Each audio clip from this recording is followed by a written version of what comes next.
Welcome back to Kautilya. మనం ఈరోజు కొన్ని విషయాల గురించి తెలుసుకుందాం. మరి అభ్యర్థుల్ని అన్ని పోటీ పరీక్షలకు వారి విజ్ఞానాన్ని పెంపొందించేలా, అభ్యర్థులకు అవలీలగా అర్థమయ్యేలా, వారి అనుమానాలను నివృత్తి చేసేదిగా ఒక సేవాభావంతో నడుస్తున్నటువంటి ఈ kautilyacareers.com ద్వారా డిఎస్సి రాయబోయే అభ్యర్థులకు ఒక అవగాహన కల్పించేటువంటి ప్రయత్నం ఇది. ఒక సేవా దృక్పథంతో ఈ పరీక్ష రాయబోయే అభ్యర్థులకు కొన్ని సూచనలు, కొన్ని సలహాలు ఇచ్చేందుకు చేసే ప్రయత్నమే ఈ ప్రయత్నం. మరి ఈ సేవా దృక్పథంతో ఉన్నటువంటి ఈ సంస్థ నుండి మేము తెలియజేసే కొన్ని అంశాలు ప్రధానంగా ఇప్పుడు డిఎస్సికి సంబంధించినటువంటిది. మరి డిఎస్సి అను అంశాన్ని మాట్లాడుకోబోయే ముందు మనం ఒక శ్లోకాన్ని గుర్తు చేసుకోవాలి. గురుర్ బ్రహ్మ గురుర్ విష్ణు గురుర్దేవో మహేశ్వర గురు సాక్షాత్ పరబ్రహ్మ తస్మై శ్రీ గురవే నమః. మనం ప్రాచీన కాలం నుండి నేటి వరకు, ఆధునిక కాలం వరకు మానవుడు ఎదుగుతున్న క్రమాన్ని పరిశీలిస్తే ఆ ఎదుగుదలకు, ఈ సమాజ అభివృద్ధికి, ఈ సాంకేతిక అభివృద్ధికి ప్రధానమైన కారణం ఒక వ్యక్తి అనడంలో సందేహం లేదు. ఆ వ్యక్తే గురువు, ఉపాధ్యాయుడు, టీచర్. మరి ఇలాంటి గురువు అనగా చీకటిని తొలగించేవాడు. విద్యార్థిలో లేదా వ్యక్తిలో ఉన్నటువంటి అజ్ఞానాన్ని తొలగించి అతనిలో జ్ఞానాన్ని పెంపొందించేలా చేసే ఒకానొక మహోన్నతమైన వ్యక్తి గురువు అని చెప్పడంలో ఎలాంటి సందేహం లేదు. మరి నేటి సమాజంలో అనేక వృత్తులలో ఉన్నటువంటి వ్యక్తులు ఎంతమంది ఉన్నప్పటికీ వారందరినీ తయారు చేస్తున్నటువంటి ఒకానొక మహనీయుడే ఉపాధ్యాయుడు అని మనం చెప్పుకోవచ్చు. అంటే ఈ సృష్టిని ఒక అద్భుతమైనటువంటి తోటగా, ఒక అద్భుతమైనటువంటి సమాజంగా మార్చడానికి దోహదపడుతున్న వ్యక్తే గురువు. మరి ఒక పిల్లవాడికి తల్లి తండ్రి ప్రథమ గురువులు అని మనం అంటూ ఉంటాం. తల్లి తండ్రి తరువాత ఒక వయస్సు వచ్చిన తరువాత నుండి అతడు చూసేది గురువుని.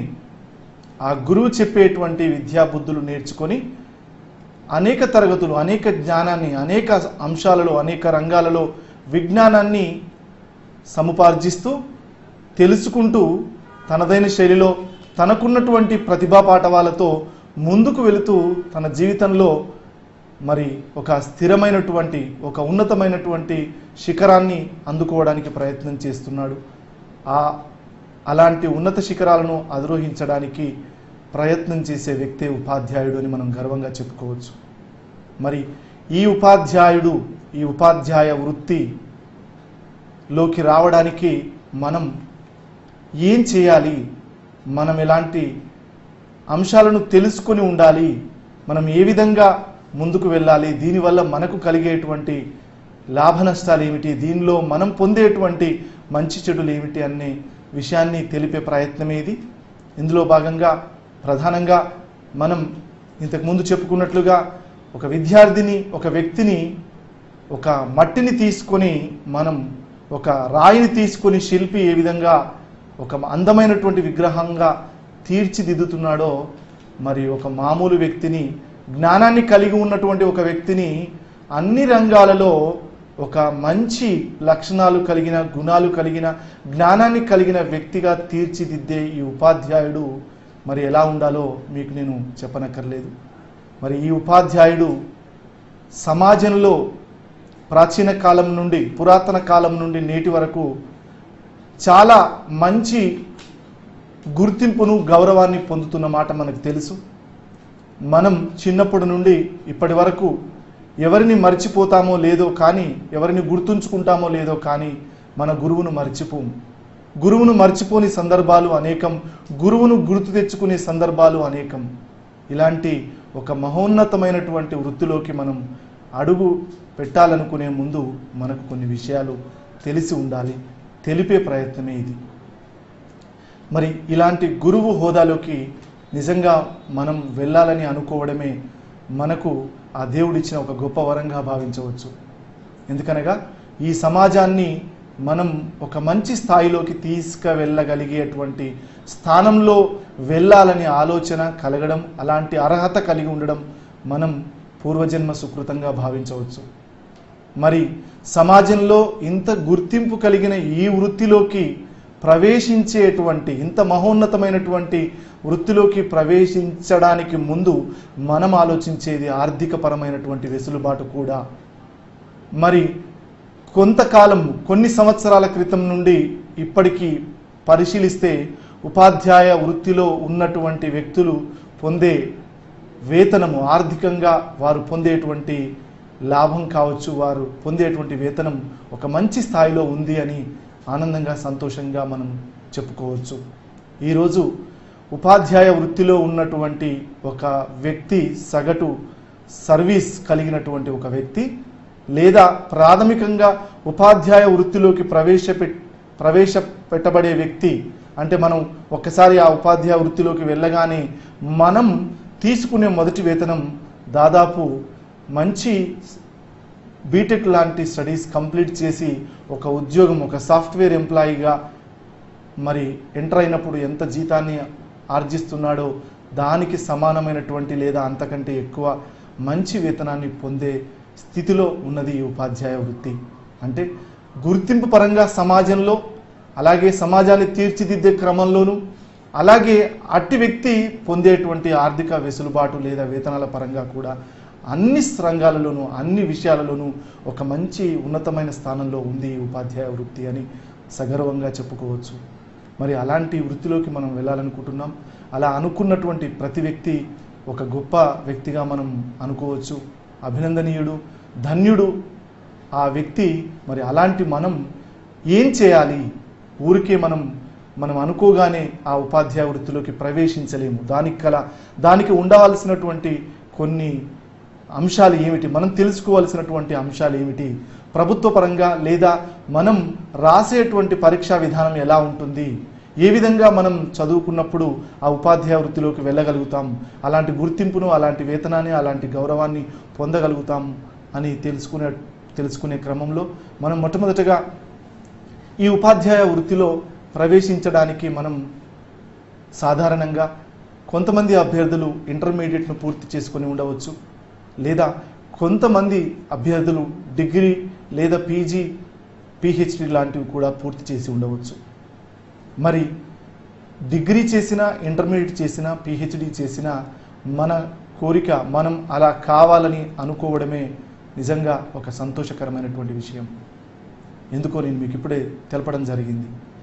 మరి ఇలాంటి హోదాలోకి రావడానికి మనకున్నటువంటి అర్హత, మనం ప్రవేశించేటువంటి వృత్తి మీద ప్రవేశించేటువంటి విధానం ఆధారపడి ఉంటుంది. ఎలాగనగా ఇంటర్మీడియట్ పూర్తి చేసినటువంటి ఒక అభ్యర్థి టీటీసీ కంప్లీట్ చేయడం ద్వారా, డిఎడ్ మరి ఎడ్యుకేషన్ డిప్లొమా చేయడం ద్వారా, టీటీసీ కంప్లీట్ చేయడం ద్వారా ఉపాధ్యాయ వృత్తికి అర్హత సాధించిన వాడు అవుతాడు.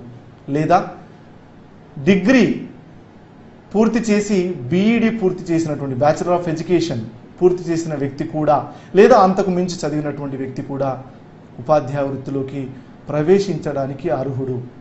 అనగా ఈ వృత్తిలోకి ప్రవేశించడానికి మనకు కావలసిన, మీకు తెలిసిన అర్హతే ఇంటర్మీడియట్ టీటీసీ లేదా డిగ్రీ బీఎడ్. ఓకే, మరి ఇలాంటి ఈ క్రమంలో ఈ ఇంటర్ టీటీసీ ద్వారా మనం ఏ వృత్తిలోకి, ఎలాంటి క్యాడర్లోకి వెళ్ళగలుగుతాం? మరి ఉపాధ్యాయ వృత్తిలో రెండు ప్రధానంగా ఉంటాయి. ఒకటి ఎస్జిటి అని, రెండు స్కూల్ అసిస్టెంట్ అని, రెండు అంశాలు, రెండు రకాల క్యాడర్లు ఉంటూ ఉంటాయి. మనకు తెలిసిన ఒక ఎల్ఎఫ్ఎల్ హెడ్ మాస్టర్, ఒక గెజిటెడ్ హెడ్ మాస్టర్, ఒక ఎంఈఓ, ఒక జూనియర్ కాలేజ్ లెక్చరర్, ఒక డిగ్రీ కాలేజ్ లెక్చరర్, ఇలా అధిక స్థాయిలో ఉండవచ్చు. కానీ మనం సాధారణంగా ఉపాధ్యాయ వృత్తిలో ఇంటర్ టీటీసీ లేదా డిగ్రీ బీఈడి కలిగిన వ్యక్తులు ఎస్జిటి ఎస్ఏ స్కూల్ అసిస్టెంట్ ఉద్యోగానికి అర్హులుగా పరిగణించబడతారు. మొట్టమొదట ఎస్జిటి సెకండరీ గ్రేడ్ టీచర్ అనగా ఇంటర్ టీటీసీ కలిగిన వ్యక్తులు రాయవలసినటువంటి పరీక్ష. ఇంటర్ ప్లస్ టీటీసీ పూర్తి చేసినటువంటి అభ్యర్థులు మరి ఈ ఎస్జిటి ఎగ్జామ్ రాయడానికి అర్హులు అని చెప్పవచ్చు. స్కూల్ అసిస్టెంట్ వృత్తిలోకి ప్రవేశించాలి మరి అన్నప్పుడు ఒక డిగ్రీ మరియు బీఈడి లాంటి కోర్స్ ప్రొఫెషనల్ కోర్సును పూర్తి చేయబడి ఉండాలి. ఇక్కడ మన మదిలో అనేక అనుమానాలు మెదులుతూ ఉంటాయి. వాటన్నిటినీ నెమ్మదిగా ఒకదాని తర్వాత ఒకటి నివృత్తి చేయడానికి ప్రయత్నం చేస్తాను నేను. ఎస్జిటికి స్కూల్ అసిస్టెంట్కి ఉన్నటువంటి ప్రధానమైన తేడా ఏమిటి? సెకండరీ గ్రేడ్ టీచర్ అనే వ్యక్తి ప్రాథమిక పాఠశాలలో విద్యాబుద్ధులు నేర్పించడానికి నియమించబడేటువంటి వ్యక్తిగా మనం పేర్కొనవచ్చు. ప్రాథమిక పాఠశాలలో 1 నుండి 5 తరగతులు బోధించడానికి నియమించబడే వ్యక్తినే సెకండరీ గ్రేడ్ టీచర్గా మనం పరిగణిస్తాం.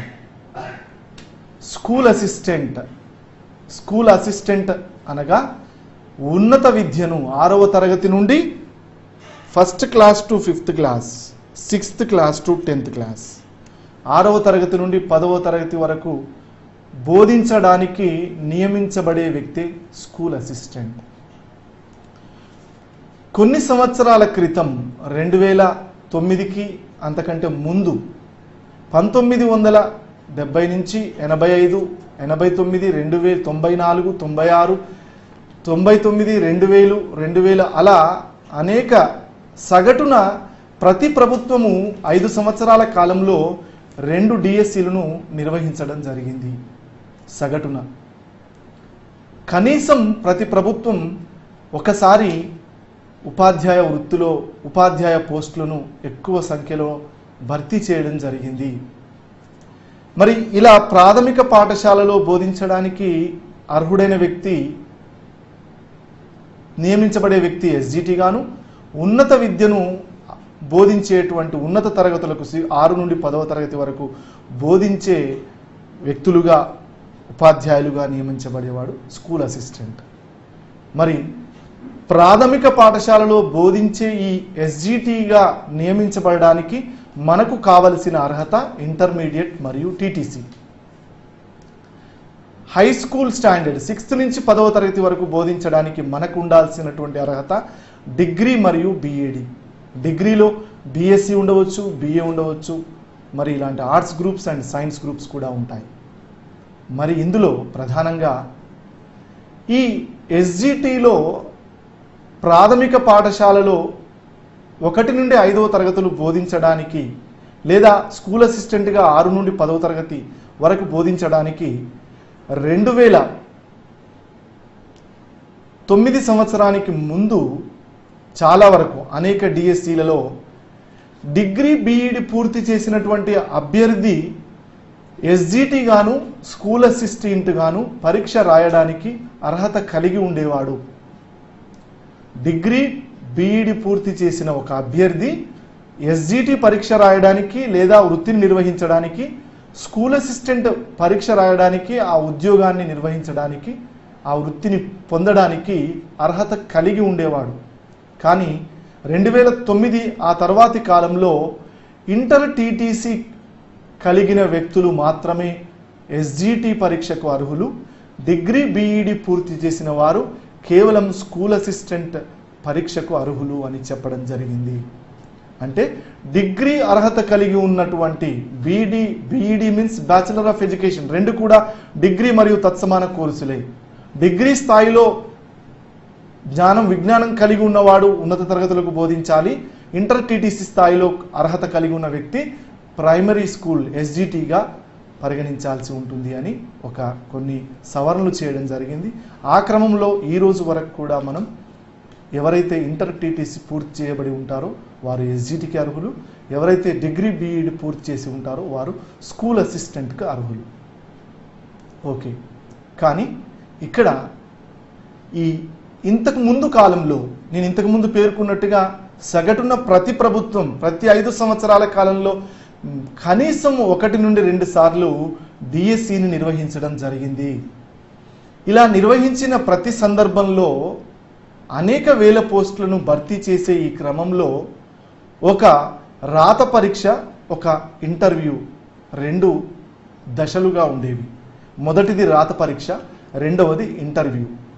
రాత పరీక్షలో మంచి మార్కులు సాధించినటువంటి వ్యక్తులకు ఇంటర్వ్యూలో మరికొన్ని మార్కులను వారు చూపిన నైపుణ్యం ఆధారంగా ఇంటర్వ్యూలో వారిని ఇంటర్వ్యూ చేయడం ద్వారా వారి యొక్క జ్ఞానాన్ని మరికొంత పరిశీలించడం ద్వారా ఆ మార్కులను జత చేస్తూ ఒక లిస్ట్ తయారు చేయడం జరిగేది.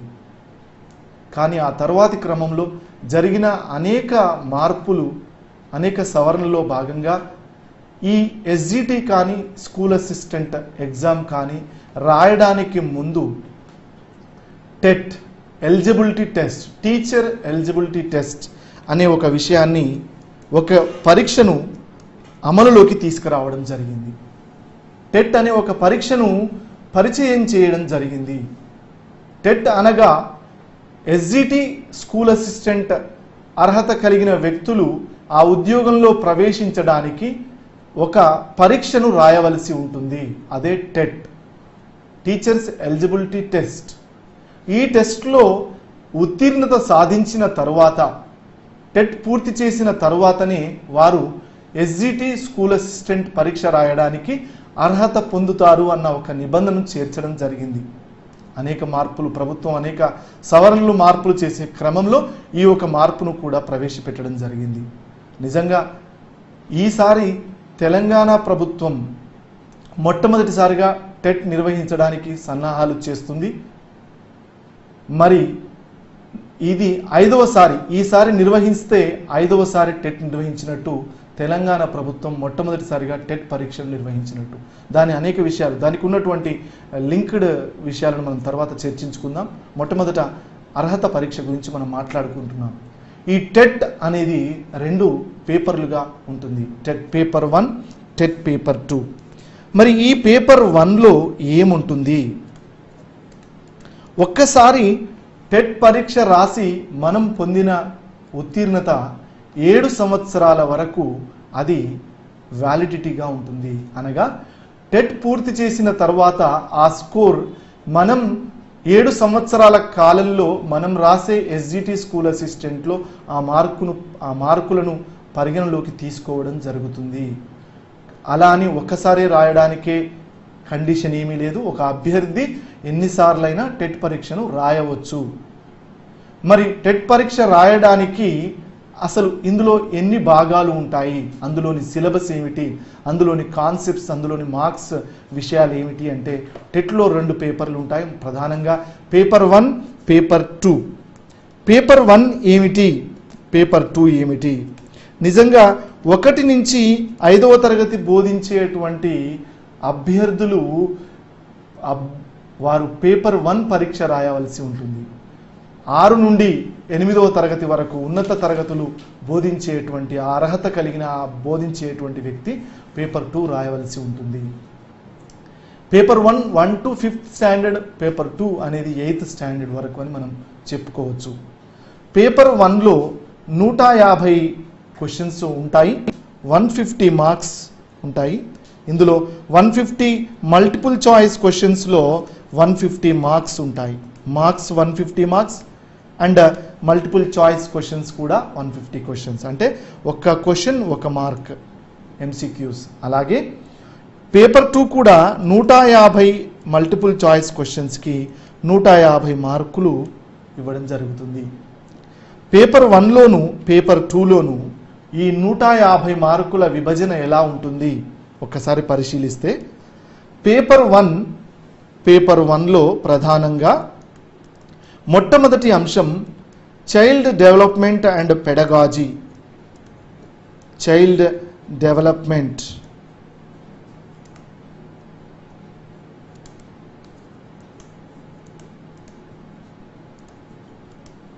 ఒక 30 క్వశ్చన్స్కు ఇవ్వబడి ఉంటుంది.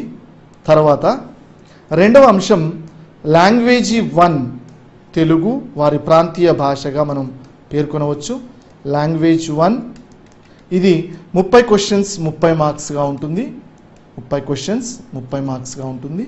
మూడవది లాంగ్వేజ్ 2, మరి ఈ లాంగ్వేజ్ 2 కూడా ఇది ఇంగ్లీష్ ఉంటుంది, 30 మార్కులు 30 క్వశ్చన్స్గా ఉంటుంది. నాలుగవది మరి మ్యాథమెటిక్స్ గణితము 30 క్వశ్చన్స్ 30 మార్క్స్గా ఉంటుంది. ఐదవది పర్యావరణ అంటే ఎన్విరాన్మెంటల్ స్టడీస్గా మనం పేర్కొనవచ్చు. ఇవి కూడా ఎన్విరాన్మెంటల్ స్టడీస్ గురించి ఒక వాక్యం మనం తెలుసుకుందాం. పర్యావరణ విద్య అనుకోవచ్చు, లేదా జనరల్ సైన్స్ అని అనుకోవచ్చు, లేదా సోషల్ సైన్స్ అని అనుకోవచ్చు. మనం ఒక 20 నుండి 30 సంవత్సరాల క్రితం సైన్స్ సోషల్ పుస్తకాలు సామాన్య శాస్త్రం సాంఘిక శాస్త్రం అని కాకుండా పరిసరాల విజ్ఞానం 1 పరిసరాల విజ్ఞానం 2 అనే పేరిట ప్రచురితమై ఉండేవి. ఆ తర్వాతి క్రమంలో మరి సామాన్య శాస్త్రం సాంఘిక శాస్త్రంగా మార్చడమైనది. సామాన్య సాంఘిక నిత్య జీవితంలో మన చుట్టూ జరిగేటువంటి మనం చూస్తున్నటువంటి అంశాలు, మనం తెలుసుకోవలసినటువంటి అంశాలు. సాంఘిక అంటే సమాజంలో జరిగేటువంటి అంశాలు, సమాజంలో ఉండేటువంటి పదవులు, మనం చూసేటువంటి మన మానవ జీవితానికి సంబంధించి కొన్ని భాగాలు.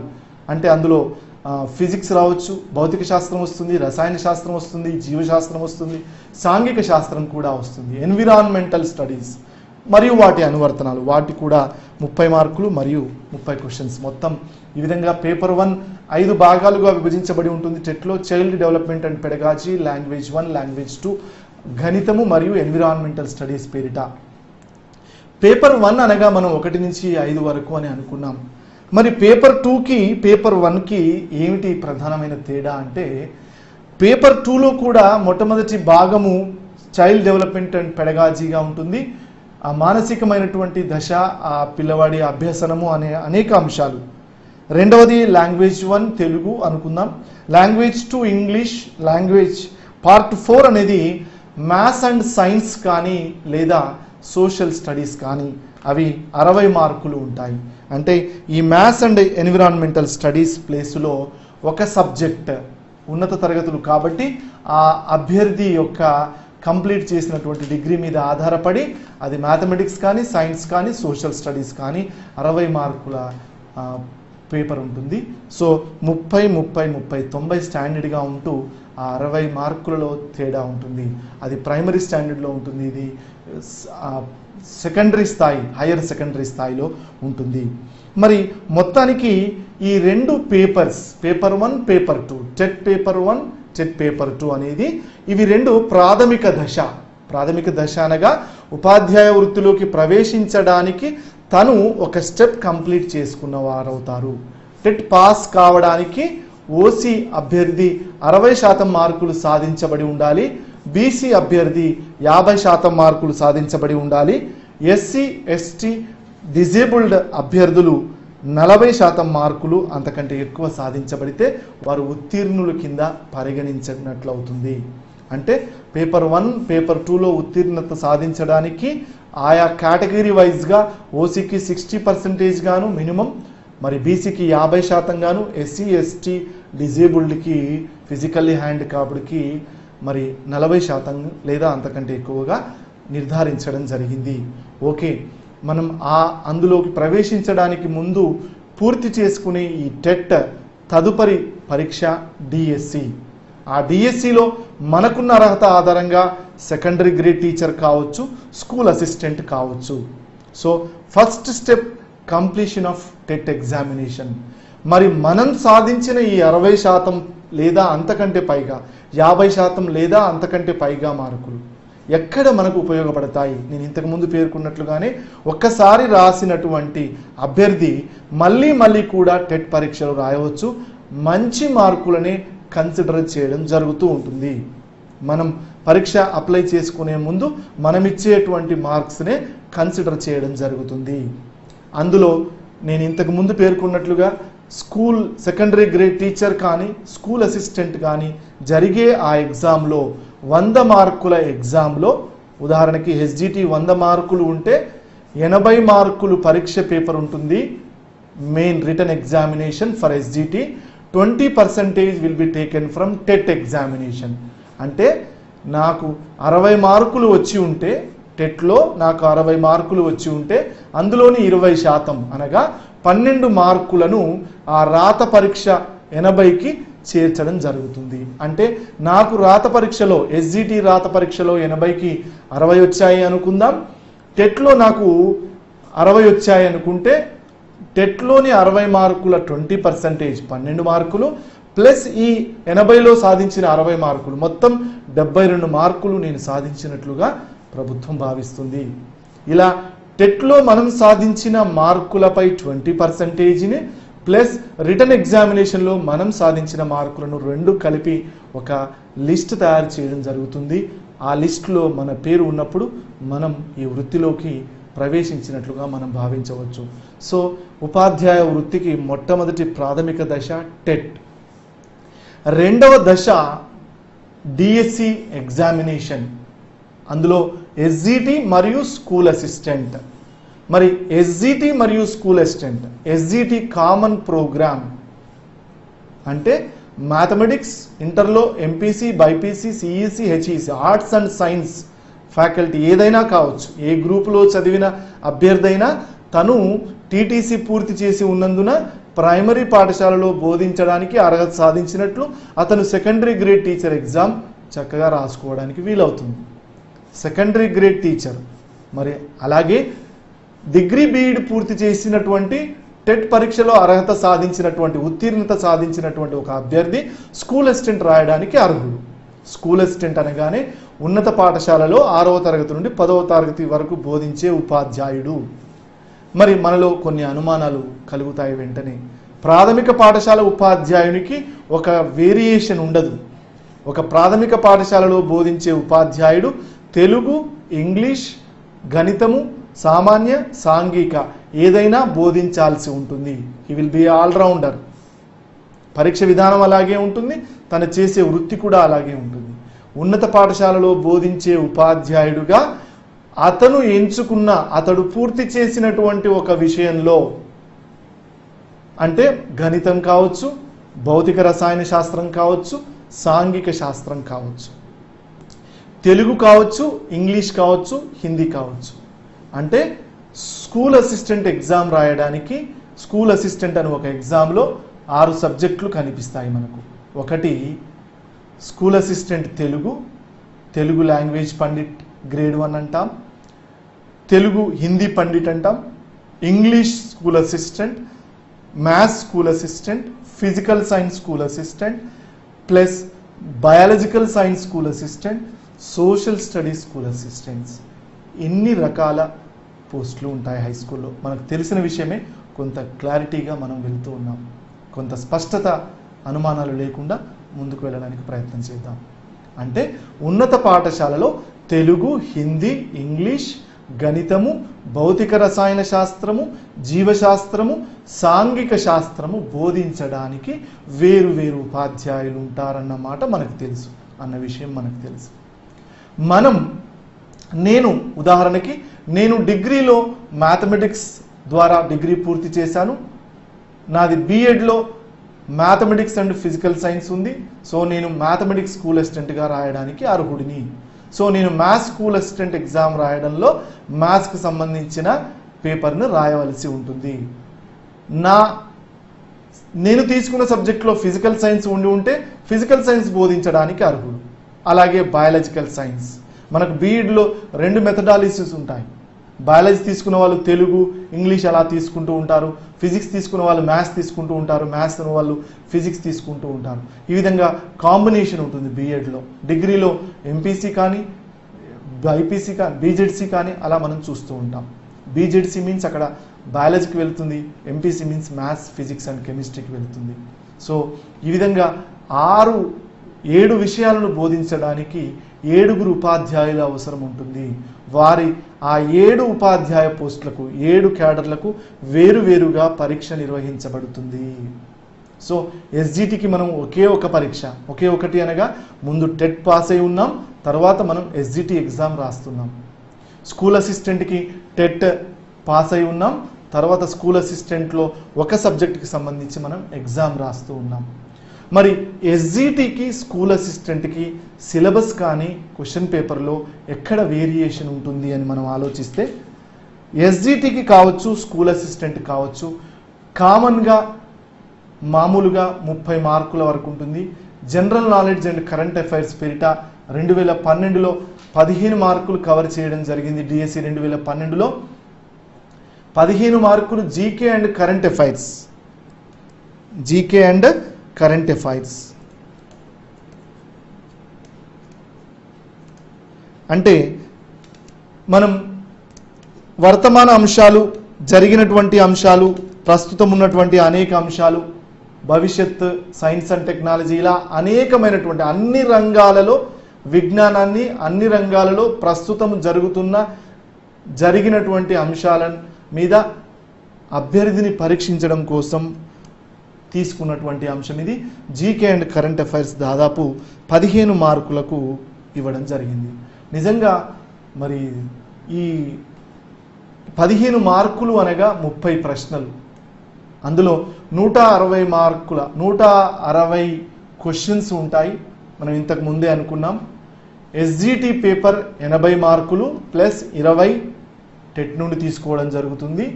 స్కూల్ అసిస్టెంట్ ఎగ్జామ్ 80 మార్కులు ప్లస్ 20 టెట్ నుండి తీసుకోవడం జరుగుతుంది. ఈ ఎస్జిటిలో 80 పేపర్లో 80కి నిర్వహించే రాత పరీక్షలో కానీ, ఈ స్కూల్ అసిస్టెంట్కు నిర్వహించే రాత పరీక్ష 80 మార్కుల పేపర్లో కానీ ఖచ్చితంగా కామన్గా ఉండేటువంటివి జనరల్ నాలెడ్జ్ మరియు కరెంట్ అఫైర్స్. 80 మార్కులు అనగా 160 ప్రశ్నలు, ప్రతి ప్రశ్నకు ½ మార్క్ ఇవ్వబడడం జరుగుతుంది. 160 ప్రశ్నలు అనుకుంటే 30 ప్రశ్నలు జీకే అండ్ కరెంట్ అఫైర్స్ అనగా 15 మార్కులు అనుకుందాం. ఫస్ట్ మొట్టమొదట మార్కుల మీద ఆలోచిద్దాం. 15 మార్కులు. ఆ తర్వాత జీకే అండ్ కరెంట్ అఫైర్స్ మనం 15 మార్కులు అనుకుంటున్నాం. మరి పర్స్పెక్టివ్స్ అనే కొత్త విషయం, పెడగాజీ అనేది మనం టెట్లో చూసాం. పర్స్పెక్టివ్స్ 15 మార్కులు దాదాపు, అంటే 30 ప్రశ్నలు. 80లో 30 కామన్, ఎస్జిటికి కావచ్చు స్కూల్ అసిస్టెంట్ కావచ్చు. ఈ పర్స్పెక్టివ్స్ ఏంటి ఆలోచిస్తే, మరి విద్యా విధానంలో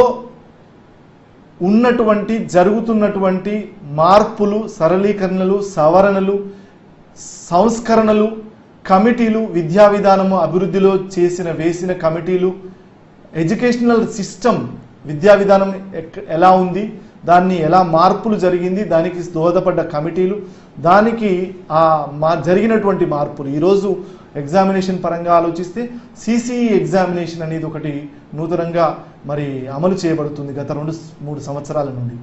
అలాంటి ఎవాల్యుయేషన్ పరంగా కావచ్చు, టీచింగ్ మెథడ్లో కూడా కావచ్చు. గత 2 సంవత్సరాల క్రితం పుస్తకాలన్నీ కూడా ఉన్నత స్థాయిలో ఉన్నటువంటి ఉన్నత తరగతిలో పుస్తకాలన్నీ కూడా మార్చివేయడం జరిగింది. మరి మారుతున్న కాలానికి అనుగుణంగా, విద్యార్థి యొక్క మేధస్సుకు అనుగుణంగా మరి అతడు పొందాల్సినటువంటి విజ్ఞానాన్ని ఎప్పటికప్పుడు అప్డేట్ చేస్తున్నటువంటి క్రమంలో ఎడ్యుకేషన్ సిస్టమ్ ఎలా ఉంది, విధానం ఎలా ఉండేది, ఎలా మారింది, ఎలాంటి సవరణలు ఉన్నాయి, విద్యార్థిని అభివృద్ధి చేయడానికి ఉపాధ్యాయుడు తీసుకునేటువంటి నూతన పోకడలు ఏమిటి, అవలంబించాల్సినటువంటి నూతన విద్యా విధానాలు ఏమిటి, అవలంబించాల్సినటువంటి నూతన మూల్యాంక సోపానాలు ఏమిటి అన్న ప్రతి అంశాన్ని తెలిపేదే పర్స్పెక్టివ్స్. అది 15 మార్కులు. అంటే ఉపాధ్యాయుడిగా నువ్వు ప్రవేశించడానికి ముందు విద్యార్థిని ఏ రంగంలో ఎలా తీర్చిదిద్దాలనుకుంటున్నావు, నీవు తీర్చిదిద్దడానికి ముందు ఈ విద్యా విధానంలో విజ్ఞానాన్ని కలిగి ఉన్నావా లేదా అన్నదే పరీక్షించేటువంటి ఒకానొక అంశం. విద్యా విధానంపై ఒక అంశం పర్స్పెక్టివ్స్ 15 మార్కులు. మిగిలిన 50 మార్కులు, 80 మార్కుల్లో 15 పోగా ఆ మిగిలిన 50 మార్కులు, ఇది నేను గత ప్రశ్నపత్రాలు, గత నోటిఫికేషన్లను అనాలిసిస్ చేస్తూ మీకు ఇచ్చేటువంటి అంశం. ఇందులో స్వల్ప మార్పులు నోటిఫికేషన్లో మనకు తెలుస్తూ ఉంటాయి. కాబట్టి ఇవి నిజంగా ఇప్పుడు నేను మీకు చెప్పిన విషయాలన్నీ కూడా గత కొన్ని సంవత్సరాలుగా ప్రభుత్వాలు అనుసరించిన విధానాలు. ఉపాధ్యాయ వృత్తిలోకి మన ఒక అభ్యర్థిని నియమించడానికి ముందు వాళ్ళు చేసినటువంటి సవరణలు, చట్టాలు, వాళ్ళు నిర్వహించినటువంటి పరీక్షల యొక్క సోపానాలు, స్టెప్స్ నేను మీకు ఉంచడం జరిగింది. మరి తెలంగాణ ప్రభుత్వాన్ని కనుక మనం గమనిస్తే అతి 3 నుంచి 4 నెలల కాలంలో మరి డిఎస్సిని టెట్ నోటిఫికేషన్ ఆల్రెడీ నోటిఫై చేయడం జరిగింది. కొన్ని అనివార్య కారణాల వల్ల అది కొంచెం ముందు వెనుకలుగా జరుగుతుంది. దాదాపు ఏప్రిల్ మాసాంతానికి డిఎస్సి పరీక్షను పూర్తి చేసే అవకాశాలు ఉన్నాయి. దాదాపు ప్రతి జిల్లాలో ఇప్పుడున్నటువంటి సమాచారం ఆధారంగా ప్రతి జిల్లాలో కనిష్టంగా 1000 పోస్టులకు పైగా ఖాళీలు ఉన్నమాట సత్యం. అనగా 10 జిల్లాలలో 10,000 పోస్టుల వరకు ఉన్నటువంటి మాట సత్యం. ఇవి ఎస్జిటీలు కావచ్చు, స్కూల్ అసిస్టెంట్ కావచ్చు, లాంగ్వేజ్ పండిట్స్ కావచ్చు, ఫిజికల్ ఎడ్యుకేషన్ టీచర్స్ కావచ్చు. నేను ఫిజికల్ ఎడ్యుకేషన్ టీచర్స్ గురించి నేను ప్రస్తావించలేదు. నేను కేవలం స్కూల్ అసిస్టెంట్, ఎస్జిటి కొన్ని అంశాలను నేను మీ ముందు ఉంచడానికి ప్రయత్నం చేస్తున్నాను. మరి ఇక్కడ వీటన్నిటినీ అంటే ఇప్పుడు నేను చూపించేటువంటి మార్కులు, ఆ మార్కుల్లో చిన్న మార్పులు ఏమైనా జరిగితే మన నోటిఫికేషన్లో క్లియర్గా ప్రతి నోటిఫికేషన్లో స్పష్టంగా వివరించబడుతుంది. ఇవి ఇంతకు ముందున్నటువంటి పరీక్ష నోటిఫికేషన్ల ఆధారంగా నేను మీకు వివరించడానికి ప్రయత్నం చేస్తున్నాను. మార్కులలో కొద్దిగా అటుగా ఉంటుందేమో కానీ అంశాలలో ఎలాంటి మార్పు ఉండదు. ఒక అభ్యర్థిని పరీక్షించే అంశాలు ఇవేగా ఉంటాయి. ఈ 30 మార్కులు పోయిన తర్వాత మిగిలిన 50 మార్కులు, 30 మార్కులు ప్లస్ ఇవి పైన ఉన్నటువంటి 15 + 15 = 30 మార్క్స్. ఈ 30 మార్క్స్ ప్లస్ 50 మార్క్స్ను అతడు బోధించేటువంటి సబ్జెక్టు మీద పరీక్షించడం జరుగుతుంది. ఉదాహరణకు నేను గణితము స్కూల్ అసిస్టెంట్ రాసే అభ్యర్థి అనుకుంటే గణితంలో నా యొక్క సామర్థ్యాన్ని పరీక్షించేటువంటి అంశము 50 మార్కులు. ఈ 50 మార్కులలో మనం ఒక విషయాన్ని గమనించాలి. మరి మెథడాలజీ అనే ఒక అంశం ఉంటుంది. అంటే ప్రతి సబ్జెక్టులో కూడా కంటెంట్ ఉంటుంది, మెథడాలజీ ఉంటుంది. లాస్ట్ టైం కనుక మనం 2012 స్కూల్ అసిస్టెంట్లో కనుక పరిశీలిస్తే దాదాపు 50 క్వశ్చన్లు, 50 మార్కులు అనగా మరి 100 క్వశ్చన్లు అని చెప్పుకోవచ్చు. దాదాపు 44 కంటెంట్ రావడం జరిగింది. మరి 44 వరకు కంటెంట్, ఆల్మోస్ట్ ఆల్ 1/3 వరకు 30%, 25 to 30% వరకు మెథడాలజీ ఉంటుంది. 30 మార్కులు అనుకుంటే ఉదాహరణకి 30 మార్కుల్లో ఇంతకుముందు 24 మార్కులు కంటెంట్ ఇవ్వడం జరిగింది, 6 మార్కులు మెథడాలజీ ఇవ్వడం జరిగింది. అంటే 6×5 30 అంటే మనం 1/5 మెథడాలజీగా పేర్కొనవచ్చు. మరి 4/5 ఆఫ్ టోటల్ మార్క్స్ని మనం కంటెంట్గా చెప్పుకోవచ్చు. 30 మార్కులు అని అనుకుంటే గణితం ఉదాహరణకి 24 మార్కులు కంటెంట్ మరియు 6 మార్కులు మెథడాలజీ. అదేవిధంగా 50 మార్కులు అనుకుంటే ఆ రేషియో ప్రకారంగానే మనం కొన్ని మార్కులు కంటెంట్, కొన్ని మార్కులు మెథడాలజీ. అది గణితంలో కావచ్చు, భౌతిక రసాయన శాస్త్రం కావచ్చు, జీవశాస్త్రం కావచ్చు, సాంఘిక శాస్త్రం కావచ్చు. సాంఘిక శాస్త్రంలో 4 ఉంటాయన్న మాట మనకు తెలుసు. History, civics, geography, economics. మరి బయాలజీలో బాటనీ, జువాలజీ అంటే అన్నీ కలిసి ఉంటాయి. అది కామన్గా ఉన్నత తరగతుల్లో అన్నీ కలిసే ఉంటాయి.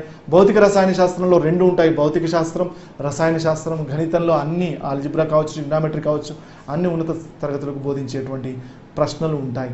ఈ విధంగా 80 మార్కులకు సంబంధించి పరీక్షను నిర్వహించడం జరుగుతుంది. మిగిలిన 20 మార్కులు టెట్ను కలిపి నిర్ణయించడం జరుగుతుంది. ఈ 50 మార్కులు లేదా 30 క్వశ్చన్స్, ఇవి 30 marks plus 50 marks, okay 80 marks. మరి ఈ 30 అనేవి ఎస్జిటిలో కానీ లేదా స్కూల్ అసిస్టెంట్లో కానీ కామన్. రిమైనింగ్ ఇక్కడ ఈ 50 మార్కులు సబ్జెక్టు పరంగా తీసుకుంటున్నాం. స్కూల్ అసిస్టెంట్కు ఏదైనా ఒక సబ్జెక్ట్ అనుకుంటున్నాం, ఎస్జిటికి ఒక వేరియేషన్ ఉంటుంది. ఎస్జిటి పరీక్ష రాసే అభ్యర్థి ఆ 50 మార్కులు అంటే ఈ general knowledge, current affairs plus పర్స్పెక్టివ్స్తో పాటు గణితంలో ప్రావీణ్యత కలిగి ఉండాలి, భౌతిక రసాయన శాస్త్రాల్లో ప్రావీణ్యత కలిగి ఉండాలి, సాంఘిక శాస్త్రంలో ప్రావీణ్యత కలిగి ఉండాలి. అంటే allrounder, like a allrounder in cricket game. మరి ప్రాథమిక పాఠశాలలో బోధించే ఆ అభ్యర్థి GK, current affairs, perspectives, maths, science, social అన్నింటికి ఉంటుంది కామన్గా. స్కూల్ అసిస్టెంట్లో రాసే అభ్యర్థికి తను రాసేటువంటి సబ్జెక్టు మాత్రమే ఉంటుంది ఒకటి. అందులో మళ్ళీ ఒక మెథడాలజీ, కంటెంట్ మరియు మెథడాలజీలు. సో మనకు స్పష్టంగా అర్థం చేసుకోవాల్సినటువంటి అంశం, ఎస్జిటి స్కూల్ అసిస్టెంట్లో ఒక పార్ట్ కామన్, రెండవ పార్ట్లో ఎస్జిటిలో అన్ని సబ్జెక్టులు వస్తాయి, స్కూల్ అసిస్టెంట్లో వాళ్ళు రాసేటువంటి ఆ సబ్జెక్టు మాత్రమే వస్తుంది. మరొక అంశాన్ని మనం స్పష్టంగా తెలుసుకోవాల్సి ఉంటుంది. ఈ ఎస్జిటిలో కానీ స్కూల్ అసిస్టెంట్లో కానీ వచ్చే పరీక్షల స్థాయి ఎలా ఉంటుంది అన్నది ప్రధానమైనది. నేను గత కొన్ని సంవత్సరాల ప్రశ్నాపత్రాలను విశ్లేషించడగా మీ ముందు ఉంచడానికి ఒక ప్రయత్నం, మీ ముందు ఒక అంశాన్ని ఉంచడానికి ప్రయత్నం చేస్తున్నాను. ఎస్జిటిలో 1 నుంచి 7వ తరగతి వరకు ఉన్న అంశాలపై, ఉన్న సబ్జెక్టులన్నింటిపైన పట్టు కలిగిన ఒక అభ్యర్థి ఎస్జిటి ఉద్యోగాన్ని అవలీలగా సాధించగలడు. ప్లస్ 8, 9, 10వ తరగతుల కీ పాయింట్స్, అన్ని సబ్జెక్టుల కీ పాయింట్స్ మీద కొంత వ్యూ ఉండినప్పుడు 100% ఎస్జిటి ఉద్యోగాన్ని పొందగలడు. మరి స్కూల్ అసిస్టెంట్ అభ్యర్థి గణితము, భౌతిక శాస్త్రము, తెలుగు, ఇంగ్లీష్, హిందీ ఏ సబ్జెక్ట్ అయినప్పటికీ అతడు 10వ తరగతి వరకు తను సబ్జెక్ట్, ఉదాహరణకి నేను మ్యాథమెటిక్స్ లేదా నేను సోషల్ స్టడీస్, నేను ఫిజికల్ సైన్స్ స్కూల్ అసిస్టెంట్ రాయడానికి ప్రయత్నం చేస్తున్నప్పుడు నేను సోషల్ స్టడీస్ 10th వరకు అన్ని పుస్తకాలు స్పష్టంగా చదవవలసి ఉంటుంది, నెంబర్ 1. ప్లస్ ఇంటర్మీడియట్ స్థాయిలో కొన్ని అంశాల పట్ల అవగాహన కలిగి ఉండాలి. అంటే మనం ఒక విషయాన్ని తేటతెల్లం చేసుకోవచ్చు. ఎస్జిటి అభ్యర్థి 7 వరకు పూర్తిగా చదివి 8, 9, 10పై కీలక భావనల అవగాహన, స్కూల్ అసిస్టెంట్ రాసే అభ్యర్థి 10వ తరగతి వరకు అతని సబ్జెక్టును చదువుతూ ఇంటర్మీడియట్లో ప్రాథమిక అవగాహన లేదా కీలక భావనలపై అవగాహన కలిగి ఉంటే 100% ఆ అభ్యర్థి ఆ పరీక్షలో విజయం సాధించినట్లే. సో ఈ విధంగా మనం టెట్ నుండి పేపర్ 1, పేపర్ 2 నుండి ఎస్జిటి, స్కూల్ అసిస్టెంట్ ఆ రెండింటిలో కామన్ ప్రోగ్రామ్, అన్కామన్ అనే విషయాలు మనం తెలుసుకున్నాం. సో 80 మార్కులు రాత పరీక్ష, 20 మార్కులు టెట్. ఇందులో ఒక చిన్న లీగల్ పాయింట్ ఒకటి చేర్చాలని అనుకుంటున్నాను. ఇక్కడ మరి నిజంగా తెలంగాణ ప్రభుత్వము టెట్ని సపరేట్గా నిర్వహించి తరువాత డిఎస్సి నోటిఫికేషన్ వేసే ఆలోచనలో ఉంది. మరి అవి కొన్ని వాళ్ళ ఆలోచనలు, వాళ్ళ యొక్క ఉత్తర్వులకు అనుగుణంగా, కొన్ని నిబంధనలకు అనుగుణంగా ఆ విధంగా ఆలోచన చేస్తూ ఉన్నారు. మరి ఇలా 2 వేరువేరుగా నిర్వహించవచ్చు, లేదా ఏమైనా మార్పులు జరిగితే కామన్గా 2 టెట్, ఆంధ్రప్రదేశ్ ప్రభుత్వం నిర్వహిస్తున్నటువంటి టెట్ టీఈఆర్టీ ఎగ్జామ్ అయినా నిర్వహించవచ్చు. 2 కలిపి నిర్వహించిన, 2 వేరువేరుగా నిర్వహించిన స్థాయి మాత్రం ఎస్జిటికి నేను చెప్పినట్లుగా 7వ తరగతి వరకు, స్కూల్ అసిస్టెంట్కి 10వ తరగతి వరకు ఈ స్థాయిలో ఎలాంటి మార్పు ఉండదు. ఒకవేళ టెట్, డిఎస్సి 2 కలిపి ఉంటేనేమో ఒకే ఎగ్జామ్ రాయడానికి అవసరం పడుతుంది. వేరువేరుగా నిర్వహిస్తే మనం 2 పరీక్షలు రాయవలసి ఉంటుంది తప్ప స్థాయిలోనూ, ప్రశ్నల విషయంలోనూ, అంశాల విషయంలోనూ ఎలాంటి తేడా ఉండదు. మరి ఇది ఉపాధ్యాయ వృత్తిలోకి రావాలనుకుంటున్న అనేక మంది ఉత్సాహవంతమైనటువంటి విజ్ఞానవంతులైనటువంటి అభ్యర్థులకు పనికి వచ్చేటువంటి, తెలవాల్సినటువంటి సమాచారంగా మేము భావిస్తూ ఉన్నాం.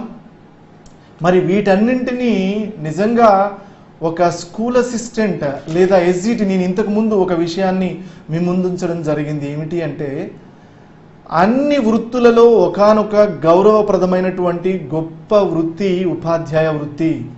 సర్వేపల్లి రాధాకృష్ణ ఒక మహనీయుడు, ఒక రాష్ట్రపతిగా వ్యవహరించిన ఒక మహనీయుడు, ఉపరాష్ట్రపతిగా వ్యవహరించిన ఒక మహనీయుడు, ఆచార్యుడు మొదట. అందుకే ఆయన యొక్క జన్మదినాన్ని సెప్టెంబర్ 5ని ఉపాధ్యాయ దినోత్సవంగా జరుపుకుంటున్నటువంటి మాట మనకు తెలుసు. మరి నిజంగా మనమందరం అనేక మంది పెద్ద హోదాలలో ఉన్నటువంటి వ్యక్తులు, అనేక శాస్త్రవేత్తలు, అనేక మంది ఈ విధంగా వారి జీవితాన్ని గొప్పగా మలుచుకోవడానికి కారణమైన ఈ వృత్తిలోకి రావాలనుకోవడం నిజంగా ప్రశంసనీయము, గర్హనీయము, సంతోషకరమైనటువంటి విషయం. నేను ఈ విషయంతో పాటు మరొక విషయాన్ని కూడా మీకు చేర్చడం జరిగింది. కొన్ని సంవత్సరాల క్రితం బ్రతకలేని వాడు బడిపంతులు అన్న విషయం నుండి ఈరోజు బ్రతుకు నేర్పిన వాడు, మంచి స్థాయిలో ఉన్నవాడు ఉపాధ్యాయుడు అని చెప్పవచ్చు. నేను ఇంతకు ముందే చెప్పడం జరిగింది. సగటున బీటెక్ పూర్తి చేసిన అభ్యర్థి పొందే జీతము ఒక ప్రాథమిక పాఠశాల ఉపాధ్యాయుని జీతానికి సమానము. 2010 పిఆర్సీ ప్రకారంగా కొత్తగా ఈ మధ్యనే ప్రతి 5 సంవత్సరాలకు ఒక కమిటీ రిఫార్మ్స్ చేస్తూ శాలరీస్ని ఆ ఉన్న సూచికలకు అనుగుణంగా, ఇండెక్స్కి అనుగుణంగా, ధరలకు అనుగుణంగా, సూచిక అనుగుణంగా మారుస్తూ ఉంటుంది. ఆ నూతన వేతనాలలో మంచి స్థానంలోని ప్రభుత్వం మంచి స్థానంలో నిలబెట్టింది అనడంలో సందేహం లేదు. ఆ బేసిక్ విషయాలు కూడా మేము ముందుంచడానికి ప్రయత్నం చేస్తాను. నేను ఒక ఎస్జిటిగా చేరబోయే అభ్యర్థి యొక్క basic school secondary grade teacher కావచ్చు, లాంగ్వేజ్ పండిట్ కావచ్చు, ఫిజికల్ ఎడ్యుకేషన్ టీచర్ కావచ్చు, అతడి మరి మినిమం బేసిక్ దాదాపు 22,000 వరకు, మినిమం 21,230 బేసిక్ నుండి, అంటే దాదాపు 30,000 జీతాన్ని పొందేటువంటి ఒక మంచి స్థాయిలో ఉన్నటువంటి మాట మనం తెలుసుకోవాల్సి ఉంటుంది. అలాగే స్కూల్ అసిస్టెంట్లోకి ఎంటర్ అయ్యే ఒక వ్యక్తి 30,000 మినిమం బేసిక్ పే నుండి, అంటే బేసిక్ పే మనం వృత్తిలోకి వచ్చిన తర్వాత ఆ వివరాలన్నీ తెలుస్తూ ఉంటాయి. బేసిక్ పే 30,000 అనగా మనం పొందే వేతనం దాదాపు 35,000 నుండి 40,000 మధ్య. ఈ విధంగా ఒక మంచి స్థానంలో ప్రభుత్వాలు ఈ ఉపాధ్యాయుల్ని నిలబెట్టినటువంటి మాట మనం తెలుసుకోవాల్సి ఉంటుంది. ఇంత మంచి వృత్తిలోకి, ఇంత గౌరవప్రదమైనటువంటి వృత్తిలోకి, ఇంత ఉన్నతమైనటువంటి ఆర్థికంగా మంచి స్థాయిలో నిలబెట్టినటువంటి వృత్తిలోకి రావడానికి మనం కొంతవరకు కృషి చేయకుండా మనం ఆశించడం సరైనది కాదు. ఆ క్రమంలోనే kautilyacareers.com మన సంస్థ మరి విద్యార్థులను, అభ్యర్థులను చైతన్యవంతులుగా మార్చాలని, అలాగే మీకు కొన్ని విషయాలు తెలపాలని నిర్ణయించడం జరిగింది. ఆ క్రమంలోనే ఈ అంశాలను మీ ముందుంచడం జరిగింది. దీనిలో భాగంగా ఈ వృత్తిలోకి ప్రవేశించాలనుకుంటున్న ప్రతి అభ్యర్థి వారి పుస్తకాలను సంబంధించి చదవడానికి ఎంతో సమయం పడుతుంది. అందులో ఒక స్పష్టత ఉండకపోవచ్చు, కొన్ని లభించకపోవచ్చు. కాబట్టి వాటన్నింటినీ కూడా మరి మంచి అనుభవజ్ఞులైనటువంటి ఉపాధ్యాయుల చేత, అనుభవజ్ఞులైనటువంటి అధ్యాపకుల చేత మీకు శిక్షణ ఇప్పించడానికి, ఒక సేవాభావంతో శిక్షణ ఇప్పించడానికి ఆలోచనలు చేస్తుంది.